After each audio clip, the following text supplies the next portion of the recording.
Welcome to Dave's Cooking Show, and for you today we have a spaghetti pecan herb pesto. Alright, as you can see in the food processor, I already have 1.5 cup of basil leaves, 1.5 cups of Italian parsley. And then I'm going to need the zest of this lemon we're using here. You can add the juice if you want, but I decided I just wanted the zest. And then we're going to need a 1/4 cup of Parmesan cheese and a 1/2 cup of pecans. And then we're going to want a clove of garlic that's been minced.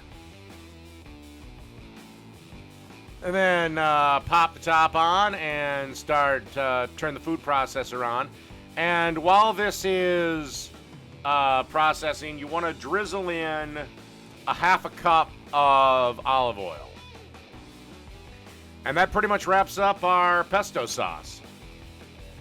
All right, now we have our spaghetti cooked al dente, and I mean real al dente. That means whatever the minimum cooking time on the package, take 1 minute off.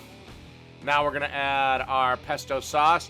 It's also a good idea. I didn't actually need it, but it's a really good idea right before the pasta comes out to get yourself one of those measuring cups that are heat-proof. Dip it in that water and save yourself some pasta water, because that water has starch and a bunch of goodness. Starch, salt.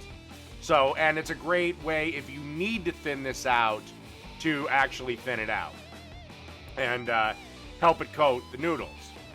So basically, the only thing left to do is grab some tongs and swirl this around and toss it around up until every noodle is coated. Take about a minute. Okay, got our noodles all nice in a bowl, ready for serving. And the last thing to do is just dust this with more Parmesan cheese. And that's it. A pecan herb pesto spaghetti. Done.